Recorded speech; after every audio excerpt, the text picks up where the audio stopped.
down the field. Happy tossing dimes, cup $1 million deal. Fantasy football, better know it's real. Tune into the podcast, tell us how you feel. We be going live, best believe we. Welcome into the Fantasy Football from Up North podcast. I'm your host, Clayton, and today I'm stoked to have this special guest joining me today, the host of the 49ers Rush podcast, John Chapman. What's up, my man? Dude, this is freaking awesome. What was it, 2 years ago? Whenever you were on my podcast weekly for like the entire season, man, how cool is it to be able to return the favor? I'm a big fan, not only of you, but of your country. And so just excited, man, just to chit-chat some football and the draft. And this is kind of my passion, the draft. So anytime we talk about this stuff, I just love it. So excited to be here, brother. Thank you. Thanks for jumping on, man. I didn't think of anybody else I'd rather have on to talk quarterbacks with me today, because you definitely know your stuff. So what else you got going on, John? Anything else special outside of the 49ers podcast? Man, so yeah, we're getting close. I haven't even announced this on my own podcast yet, but why not? Let's throw it out there. Starting another podcast. It's going to be called the John Chapman podcast. It's not up yet, but we're working, getting everything set up just where we can do random non-football podcasts, because I know people don't like to mix sports with, current events, politics, history, whatever. So yeah, working on that. Pretty excited to launch that this offseason. It's going to be a lot of fun. Just kind of a creative outlet outside of football. But man, I do love me some football. That's awesome. Right on. And if someone wants to find you on Twitter and stuff, your socials, where can they get you at? Yeah, Twitter's where I'm most active. A lot of game film clips going through, the coach's tape for all these draft picks and putting clips up. At JL_Chapman, CHAPMAN, JL_Chapman. That's probably the best place. And if you're looking for draft film, a little shameless plug here. I wouldn't plan on doing this, but whatever. I do breakdowns on patreon.com. Just type in 49ers Rush. Just going over just 40 to 50-minute breakdowns on each one of these players, just going through their game film and coaching notes and things like that on top of there. So a couple places you can find me right there. Awesome. Yeah, definitely. You know how to break down that stuff. I remember looking at a bunch of stuff last year and a few clips this year that you posted about your 49ers. So that's awesome. Funny story, actually. Remember when we met a couple years ago? We were up in California for a family vacay and we decided to meet up for dinner. That was awesome, man. One of my favorite places. I sent ever. You to the wrong place. You did, and that's okay, man. It was worth it, man. But hanging out with the fam, drinking beers by the beach, I don't know if there's anything better than that, man. And being the good old Canadian I am, I paid the bill too, I believe, didn't I? I know. I was pretty, that's hard for me, but Clayton's bigger than I am, so you don't want to piss him off.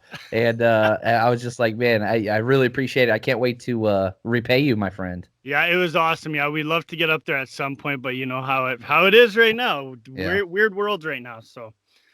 But all right, John, well, let's just jump into this rookie class of quarterbacks, break down these guys for the listeners, and maybe a few fantasy implications, based on, I did take Daniel Jeremiah's latest mock draft to kind of put these quarterbacks where he thinks they're going to get drafted. So if you don't mind, if we could just touch on a little bit of fantasy implications after, if that's cool. Yeah, I love it, man. All right. Well, the first guy I want to talk about is a guy that you've been touting on your Twitter account and stuff like that, Trey Lance. I love me some Trey Lance, man. I really, really do. And so here's the thing. Trey Lance is interesting on many accounts because he's so damn weird. There's every single draft pick, and it doesn't matter position, but it's amplified at the quarterback position. Nobody's a home run. Nobody is guaranteed. That stuff just doesn't make sense. And with Trey Lance, that kind of it's even more blurry because he played at North Dakota State. And he only played for 1 year. The 2020 season, because of COVID and all those things, the Missouri Valley Conference, which, North Dakota State's in, the Bison, they had one game this year versus Central Arkansas, but that's it. So you're talking about a kid that's, he started 17 games in his career, and he has all the tools. First off, whenever you hear North Dakota State, everybody thinks, yeah, there's no competition, whatever else. Actually, that's not the case. And on top of that, North Dakota State runs a very complex pro-style offense. If you look at Carson Wentz, who came out of that program not too long ago, he was able to start week one, and they were comfortable starting him week one because of at North Dakota State, the quarterback calls the protections for the offensive line every single play. He's in charge of that. So, yeah, it's a smaller program, but it is very, very complex. Now, Daniel Jeremiah, his most recent kind of whatever mock draft, he had the Atlanta Falcons taking Trey Lance right there, which, good Lord, if you are a quarterback, you want to play for the Falcons, especially now. Obviously, Julio Jones, Calvin Ridley's going to be their long-term. Julio will have to wait and see.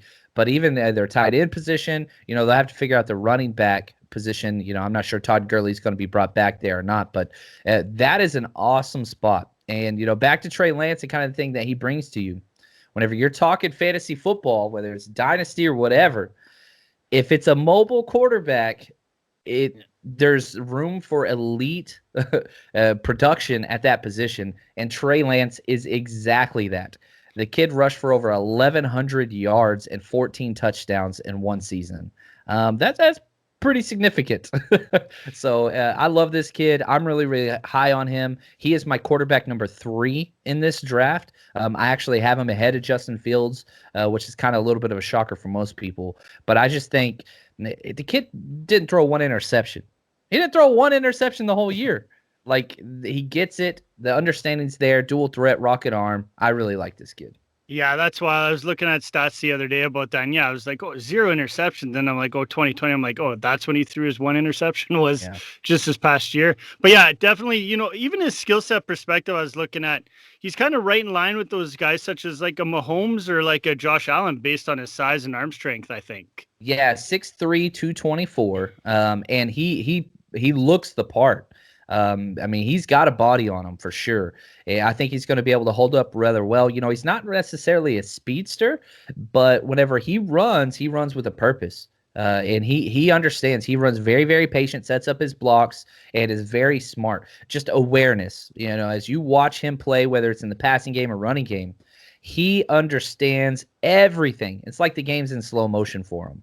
So I think he's one of those guys that will adapt rather well. And if he goes to a place like the Falcons, and they're going to hold on to Matt Ryan, probably for a year. We'll talk about Matt Stafford, I'm sure, at some point this podcast. But it'd be good for him to sit just for a little while, but eventually, before he gets the reins, it'd be awesome for him to learn behind Matt Ryan. I agree. Yeah, kind of done it. Do things kind of the way Reed did with Mahomes, right? Just kind of let him sit for the year. And just if, depending on how the season goes, if it does go south real quick, then why not give the kid a shot, right? Exactly. Learning from, a veteran like Ryan's never a bad thing too. So the only thing I do find when I do watch video on him is though he struggles at times finding thrown into tight windows. Does that concern you at all? Yeah, there is some issues there. He's got a rocket for an arm.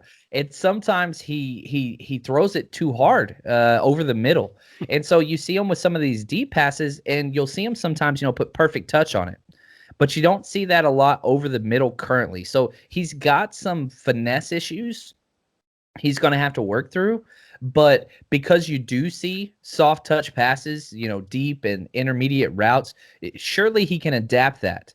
But again, you talk about how he struggles over the middle, no interceptions, right? That's usually where the interceptions happen. So if you're missing wide receivers because, you're rifling it in there or whatever else, as long as those aren't turning into turnovers, then you're okay. So you want to see some development there for sure. But again, as we talk through all these guys, every one of them is going to have question marks except for Big O T Lawrence up there. But everybody else got their question marks. Well, that's a good segue. Let's jump right over to Trevor Lawrence, and obviously the going to be the number one pick going to the Jaguars most certainly. Now this guy's stats are just beyond impressive for me. Almost 11,000 yards, 8.9 yards per attempt, 90 touchdowns to 17 interceptions. That's in his 3 years, starting for Clemson now. Obviously the most talented quarterback pretty much to enter the draft as far as he doesn't have too many question marks on him. I think he's definitely the most pro-ready passer in this draft, I would think. Yeah, not only this draft, just looking back through my draft notes, I think you got to go back to Andrew Luck. If you're comparing him like the most, now I'm not saying he's Andrew Luck. I'm saying he's in that area of, kind of can't miss potential quarterbacks. He has it all. The body is just stupid. 6'6", 220. He's mobile. He can he can do every single thing you would ever ask a quarterback to do. He can do it. And so, yeah, he is mobile. You look at his rushing, 16 rushing touchdowns, over 800 yards rushing, 4.2 yards per carry. He's got all those things. But he's not a guy, you can do design runs, but it's just extra. It's just an extra thing that you can add into him. But freaking cannon arm, so much poise and confidence. Obviously, you get him freaking winning the national championship as a freaking freshman. Yeah. I mean, the guy, he just does it all. Again, his arm, it's uncanny, where he can put the ball anywhere that you want. And I mean, he's different. And I don't care. I know Urban Meyer landed the job at the Jags, and he said, they've got to evaluate all the quarterbacks. That's total BS. Yeah. I don't care that he recruited Justin Fields or any of that stuff. Don't care. Doesn't matter. Trevor Lawrence will be the number 1 pick, 100% guaranteed, not even close. And what's that going to do for that offense for guys like Chark and Robinson and Laviska and stuff like that? I think that's going to open up the field drastically, especially for a guy like Robinson who already pretty much dominated in his rookie year last year. Yeah, I think you're right. And the offense that Urban Meyer uses everywhere, he loves mobile quarterbacks. That's just kind of his thing. You can go all the way back to Alex Smith in his days at Utah. You know what I mean? Like, that's what he does. It's the zone read, over simplistic offense. And so if you have questions of Trevor Lawrence and how, oh man, no quarterback's bulletproof or whatever, or bust proof, you're putting him in an even more simplified offense. Usually the question is, can these college quarterbacks handle a pro-style offense? Trevor Lawrence is going from more of a pro-style offense at Clemson to a watered-down, simplistic version, a very quarterback-friendly version with Urban Meyer. So obviously there's going to be some wrinkles. I don't expect it to be the same Urban Meyer offense. But, yeah, Trevor's going to be fine. Everybody around him, good Lord. James Robinson was probably the steal. You probably didn't even draft him. You probably got him off the waiver wire. And, man, just was elite whenever it came to running back production and what he did last year. It's only going to help him just because he won't be going against 8-man boxes every single play anymore, which was so frustrating as a fantasy owner. But wide receivers, yeah, helps everybody out for sure. And one guy that I think is going to be very, very important is Laviska Shenault. That guy, I'm telling you right now, if you're in a dynasty, you better get him quick because he's going to be a stud next year, no doubt about it. Yeah, just the way they use him in general, you can pretty much put him anywhere on the field and he's going to get production for you, so I like it. Okay, I'm going to skip over Justin Fields for the moment. Talk about Zach Wilson. Daniel Jeremiah has him going number 2 to the Jets. This guy, he's an explosive player, over 73% completion rate last year, or this year, I guess, sorry. Remarkable arm strength, accurate arm talent, and he can make every throw, and just natural feel for the game. What do you like about him? He's dangerous, man. Like, you watch like quarterbacks like Tom Brady and even Peyton Manning I'm not comparing him to them. I'm just saying this is a big difference. Like, their mindset is James White, check down, just keep it moving, efficient, all those things. Then you take your home run throws. Zach Wilson isn't that. Zach Wilson is much more in the mindset of Patrick Mahomes, right? Aaron Rodgers, this is the play. I'm going to chunk it downfield. And so he goes for the kill shot, man. Like every freaking play. It's you're watching him. He's not methodical. You don't see that in his game. He freaking goes for the throat every single throw. And now there's some questions with Zach Wilson for sure. 3-year starter, and to be honest with you, was bad. It wasn't even considered for the draft before the 2020 season. You look back at 2019, he had 11 touchdown passes, 9 interceptions. Then he had shoulder reconstruction surgery. Now he's got this weird 3-quarter baseball Phillip Rivers. Like, it's an awkward throwing motion. It doesn't look right.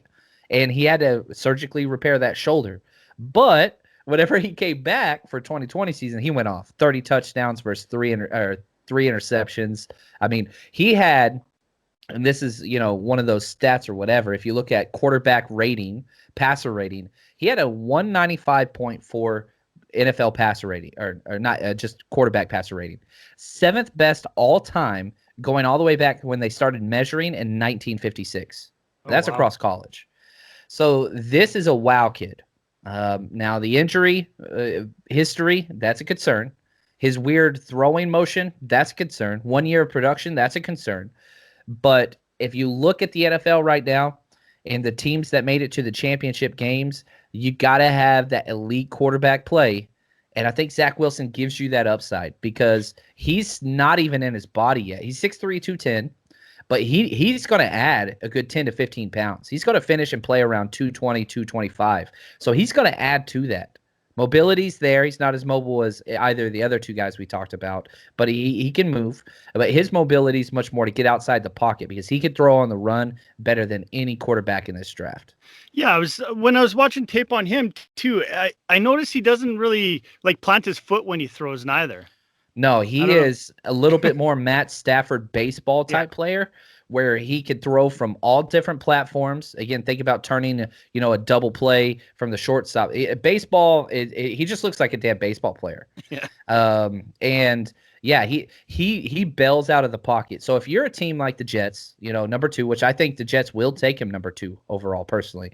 I know Robert Saleh was just hired there, and he's been very, public about his support for Sam Darnold. New coaches means new quarterbacks if they have the opportunity, and he's going to have that opportunity at number 2. This is a great quarterback class. Next year, 2021 or 2022's draft, not as great. There's a couple guys I like there. Desmond Ridder out of Cincinnati I like, but not like a top 5 pick-wise. Zach Wilson, number 2 overall. It just makes too much sense. Either that or they trade back and just collect so many draft choices. But I like Zach Wilson. He's my number 2 quarterback in this draft. Nice. I like it. Okay. And then sell me on, I don't know. I'm hearing about Kyle Trask all the time. I mean, not one of those top 5 guys going into not ranked as a top 5 quarterback or whatever, but I keep hearing about this guy, but anytime I'm reading anything on him, there's not much to, I don't know, not necessarily like, but just, I don't feel like he's in the same category as any of the guys that are going to be above him. Is that... No, I'm with you. Here, Kyle Trask out of Florida, 6'5", 240. If he would have came out with the exact same play style in 1980, he'd be a first round pick. You know what I'm talking about? Like, you got this big old mountain of a man that's huge and has a rocket arm, could throw it everywhere. That's great. But in today's NFL, that's not the premium anymore. You've got, drafting guys like Kyler Murray, who's 5'4". You've got, he's not really 5'4". I don't think. I think he might be 5'6". I don't know. He's around there. He's probably taller than me, that makes me sad. But you look at Kyle Trask, and he just doesn't fit the new NFL. Now, some teams will like him much more than others. Some teams will remove him from their draft board because this kid is the definition of cinder block feet. He's got clunkers down there, man. Yeah. You see him try to run. He has the heaviest feet for a quarterback ever. But you see him stay in the pocket, and his size, 6'5", 240, I mean, he's built that way. A lot of plays are kind of reminiscent of Big Ben staying in the pocket for 7 seconds and, like, throwing guys off his shoulder pads and throwing it. Like, he has that ability. Not saying he's a Big Ben type player, but his body size, you when you're watching his film, you see the flashes.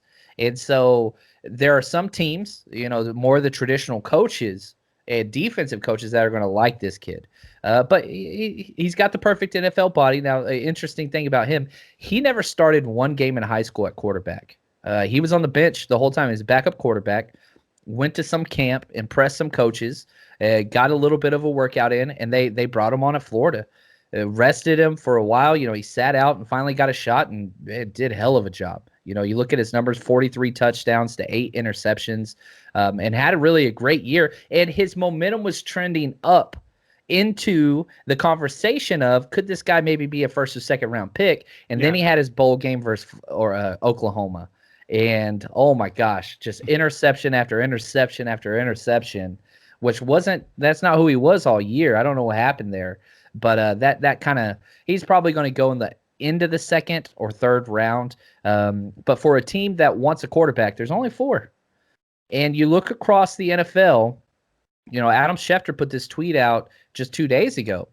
He could see 18 teams, 1-8, change their starting quarterback. Yeah.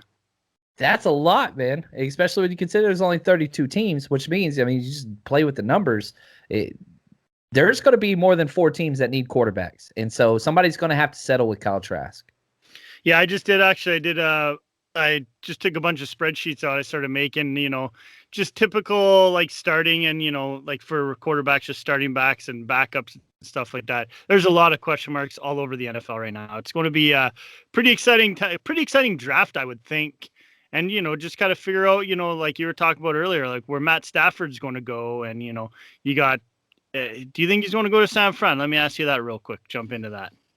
The odds just put San Francisco as the favorite. There's some rumblings around Twitter, from quote unquote sources that will not be named, that San Francisco's in the lead spot.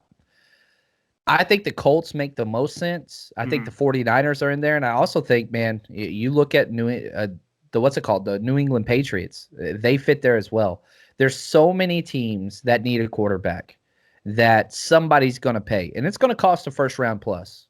Yeah, the 49ers have the 12th overall pick. Man, that's pretty pricey. But you're talking about a first this year, maybe a third next year. I think that's going to kind of be the price. Hopefully it's not multiple first rounders, 49ers. That would break my heart, man. Yeah, exactly. All right. Mac Jones, 6'3", 214. Daniel Jeremiah's got him going to the Patriots at 15.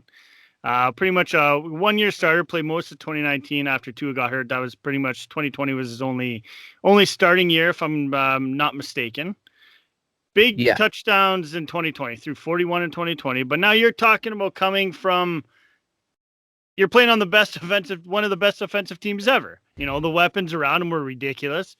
Smith and both Waddle, both not first round picks this year. And then you got Najee Harris to boot. So, I mean, he had the weapons. He should have showed up in, especially this year. But how does that transpire into the NFL? Yeah, you're never going to play with this good a team. No, exactly. And that's the craziness that is Alabama. They put out a lot of talent, but this was probably their best team they have ever had. And Mac Jones was the, driver of that whole thing. He's efficient. I think you kind of nailed it on the head. He did what he was asked to do, played behind a magnificent offensive line, and just gave the ball to everybody. Now, here's some things that are different about Mac Jones that other people don't have. He has the best read progression of any of the quarterbacks I've studied so far in this class. He gets through all of his progressions. He knows where everybody is, and it's very common to see him get to 2 or 3 reads every single pass play. That's huge in the NFL.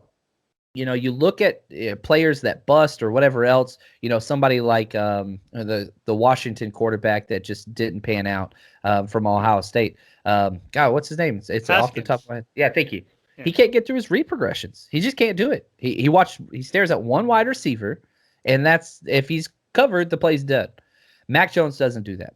Now, he's not going to have what we said in the NFL, what he had in college. And, the Senior Bowl just started yesterday. He struggled big time day one because he wasn't surrounded by all these elite talent, whatever.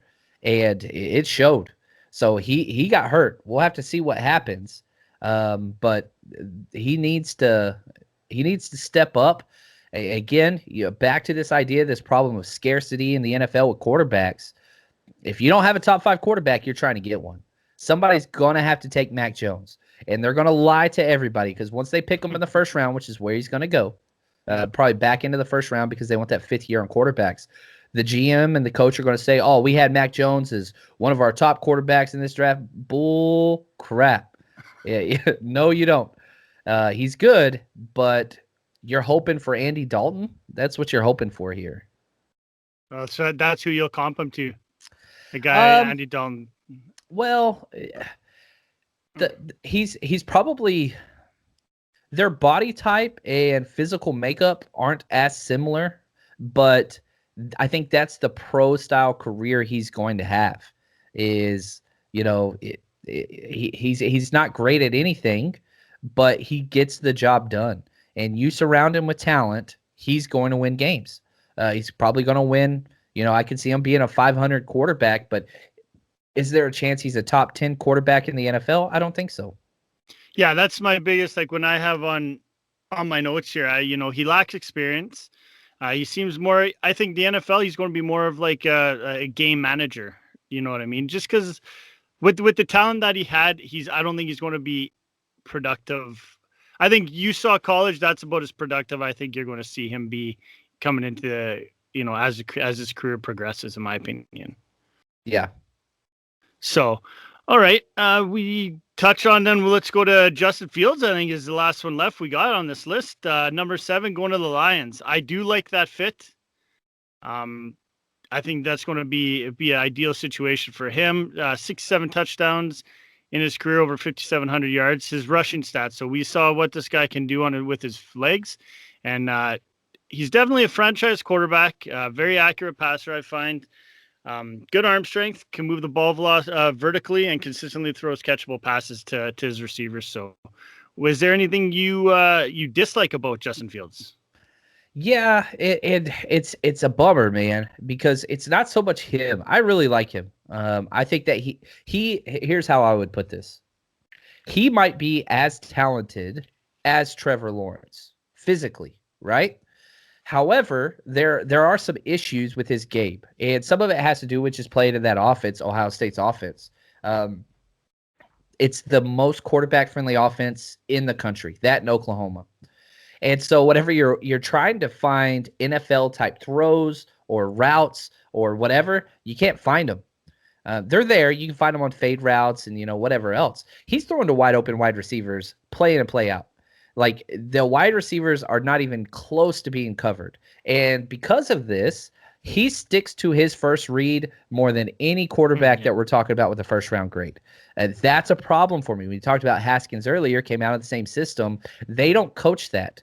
Now, that's a positive for Ohio State because it's so easy, but their quarterbacks don't develop at the next level as easily because you can't do that. There's no separation in the NFL versus these NFL cornerbacks. So that's a problem.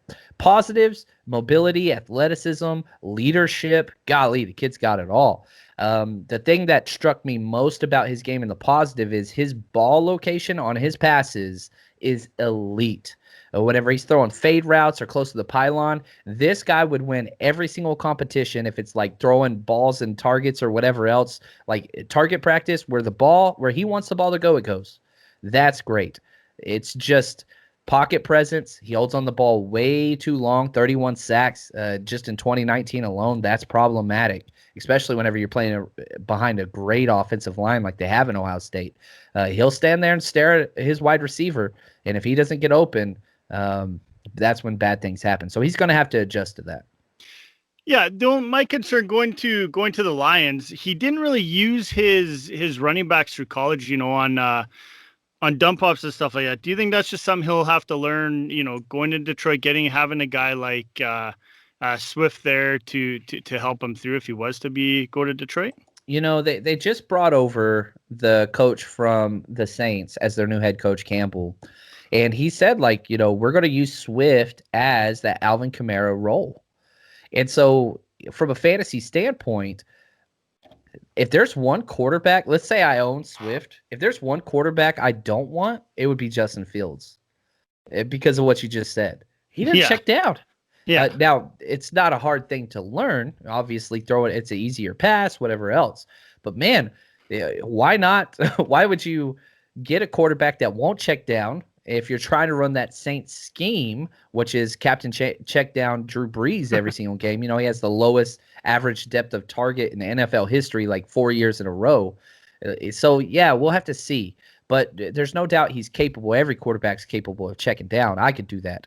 But the mindset of it is going to be different. So we'll have to see what happens. That's a good fit. Detroit's not going to be a bad place to go for a quarterback because you do have a couple kind of key pieces in there. Now, the wide receiver room, who knows with that, because Galladay's not expected to come back. Marvin Jones, there's some question marks. And that pick that they get for Matt Stafford, it's going to be used on a wide receiver. So They're going to get a quarterback, and they're going to get a wide receiver. Sounds good. So go through your top five for me then. What I know you mentioned obviously Lawrence, and then you mentioned I think you had Wilson going second, correct? Yeah, so Lawrence would be one, and then I do like kind of tiered rankings, like it's not just a 1 through 5. Lawrence is in a tier by himself. He's elite. That's just what he is. Next up, I have Zach Wilson in a tier by himself. He's number 2. That third tier, I've got Trey Lance number 3 overall, and Justin Fields right behind them. And then there's another huge gap with Mac Jones. He's kind of in that as Mac Jones is by himself. Then after that, it's a cluster of guys: Kyle Trask, Kelly Mond, Sam Elringer, Ian Book out of Notre Dame. Like there's a bunch of guys, and they're kind of scheme fit dudes. Like if you want a mobile quarterback, if you want somebody that can just check down, that's really, really accurate, you have those guys as well. So that's kind of what I'm looking at. This is a good quarterback class now.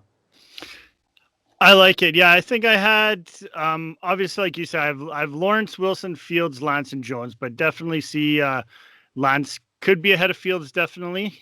But I guess we'll have to wait and see how it pans out, especially after the Senior Bowl. Kind of see how I am really curious to see how Jones is going to come out of the Senior Bowl for sure. Yeah. So, okay, a couple questions for you then, just to finish up here. Is there a sleeper quarterback in this draft class? Like you mentioned a few guys there that are in the same kind of tier as Jones, that you could see kind of making a name for themselves in the NFL if they do get drafted based on landing spot. Yeah, you kind of have to look at, again, the mobile quarterbacks because of fantasy and the rush yards and all that kind of stuff. Those are huge. 2 guys that stand out the most to me are Sam Elringer out of Texas and Ian Book out of Notre Dame, just because, again, these are guys that just provide so much more because of their mobility. And there's lots of mobile guys, but those are 2 guys that I think could go kind of day 3, 5th, 6th round quarterbacks that, if you're in a crazy deep dynasty or whatever, especially if you have 2 quarterbacks or a super flex, stash those guys because, man, one injury happens. These guys step in, they're going to be fantasy starters guaranteed. That's going to happen day 1. Yeah, I was definitely impressed when I saw Ian Book, actually. He's quite fun. impressed with. Oh, he is. Ball comes out very quick, I find, with him. He's got good touch. I was curious to see where he was going to fall in the, in these draft boards for people to figure out how far down the list he was. So I'm definitely curious to see where he goes as where he gets drafted and see what you look at these quarterbacks, and most sites are going to have kind of 5th, 6th round grades on them. Yeah. But we see it every year. Quarterbacks get pushed up the board. And back to Adam Schefter's 18 teams are going to be upgrading the quarterback position now more than ever. It might be a 5th round pick on most people's boards, but some of these guys are going to go in the 3rd round. And it's going to happen. Well, especially like you said, the 2022 class isn't as deep. So you want to, if this is a deep class, you're going to probably most teams are going to probably want to try to get a little piece of the pie, I guess, is how you can say that, I guess. And, I kind of want to put a modifier on that comment earlier about how the 2022 class isn't as deep. It might not be. But the last 2 years, we have seen people skyrocket off of 1 year production. Joe Burrow was like maybe a 6th round quarterback before he went crazy. It was the number 1 pick overall. Zach Wilson wasn't even draftable after 2019. Now I'm saying he's going to go number 2 overall. So obviously people are going to emerge. But whenever you look at this class, Trevor Lawrence, we knew about him last year, before the year. Fields we knew about. Trey Lance we knew about. So there's guys that have a body of work over multiple years, and looking forward, it's lacking compared to this class. Right. No, that makes sense then for sure. Yeah, I remember watching Fields and Lawrence in that Elite 11 show. That was pretty awesome. That's why I kind of followed them going up through college to figure out where they were going to land. It's pretty good. Yeah. Okay. Out of the quarterbacks we talked about, like obviously we saw Jalen Hurts finish the year pretty strong. You know what I mean? Once he got in there, kind of turned a few heads, right? Talk about now no Wentz not being in Philly anymore, so on and so forth. Do you see anybody in this class going to be, doing the same kind of thing, like basically as a backup and can kind of, make this noise toward the end of the year? And then by this time next year, we're going to be talking about him, flying up the draft board as far as, in in fantasy drafts. Yeah, the landing for all of these teams is so important. Yeah. Right. And, we're talking about all these, Falcons and Jaguars and Jets and 49ers and all these teams and Lions getting these quarterbacks. That's fine. Somebody shows up every year. Nobody expected there to be a quarterback controversy in Philadelphia. No. That wasn't even a thing. Right. And so there's going to be a place where that happens. Now, where that is, who the hell knows?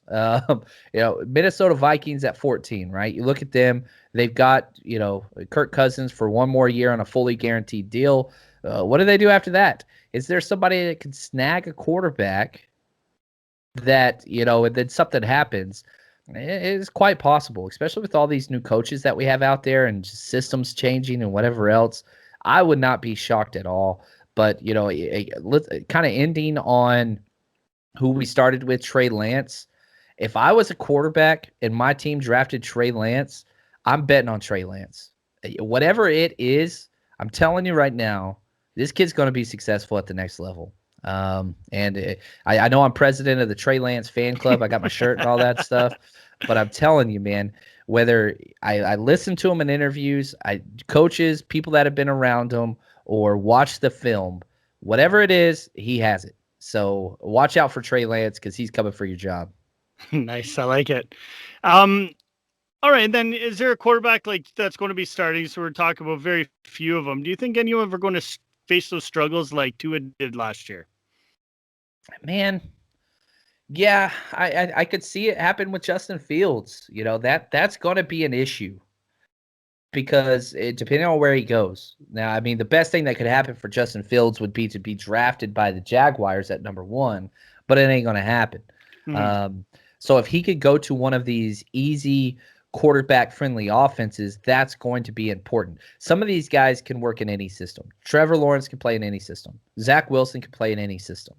Then there's guys that really need to go to a quarterback-friendly offense. And I think that's where Justin Fields is. So, going back to it, and this, I'll be honest, and you could throw me under the bus for this. I really like Josh Rosen. I really liked him.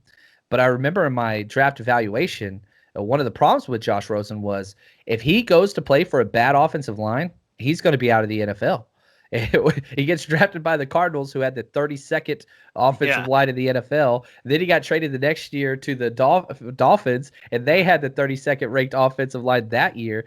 He can't survive in those situations. So you have to know some of these guys' limitations. And again, you put Mac Jones behind a bad offensive line, it's He's over. In trouble. Yeah, exactly. We've seen what it takes for him to be successful. So sometimes teams and GMs and coaches convince themselves, oh man, we can adapt it. We can do this. No. Some of these guys, you can't do that. So Justin Fields is one I'm kind of concerned about. But again, if he goes to a quarterback friendly team with a quarterback friendly coach and scheme, he's going to be deadly. What's your take on Tua? Are you there's some people that are saying that he's not going to be the guy. He's not the guy. He's a bust. You giving him still another shot? He's a good quarterback, in my opinion. Who are you talking about? Tua. Sorry, I just changed the topic. Now they're just talking about that. But just listening to, them talk about how, maybe going after Watson and, maybe Tua could be involved in that kind of a trade like that. Obviously, you do that. But people are saying that Tua is a bust pretty much at this point. Do you believe that? No, I don't. I like Tua, and he's 6-3 as a starting quarterback. Now, are his stats amazing? 11 touchdowns to 5 interceptions. I don't have a problem with that. But this kid hasn't even thrown 300 passes yet. I like Tua. And in the games that, I watched of him, and you see him out there, I mean, he moves the ball. Now, does he have all the highlight whatevers and blah? No, that's not who he is. And you look at the team he was on, that's going to apply to it. But this kid has, a positive 2-to-1 touchdown interception ratio.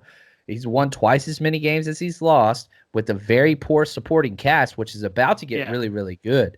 No, I am not in the whole Tua's a bad QB or a bust. No, you get that crap out of here. Yeah, I agree. All right, buddy. Well, that pretty much is finishes the show here. So big shout out once again, man. Really appreciate you jumping on with me today.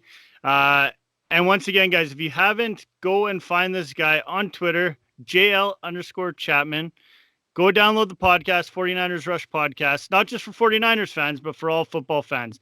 I know I listen to it regularly and I learn a lot of stuff that I had no idea about. So props to you on that, John. And don't forget, download Fantasy Football from Up North on most platforms. We do have an Instagram page now as well, FF from Up North. And finally, our YouTube channel is up. So go jump over there, subscribe to that. It's Fantasy FB from Up North. I'll be sure to leave links in the show notes and everything like that. So, John, thanks again for listening, buddy. Or thanks again for jumping on here. I really appreciate it. Yeah, man, this was awesome. I'm pretty pumped to see one, just the amount of times I hear A and all that kind of stuff from you, man. I love your show, love what you do, really appreciate it. And man, anytime we can talk football, I'm down. All right, brother. Thanks a lot. And thanks again for listening, everybody. Peace out. Clayton caught a big skin running down the field. Happy tossing dimes, $2 million deal.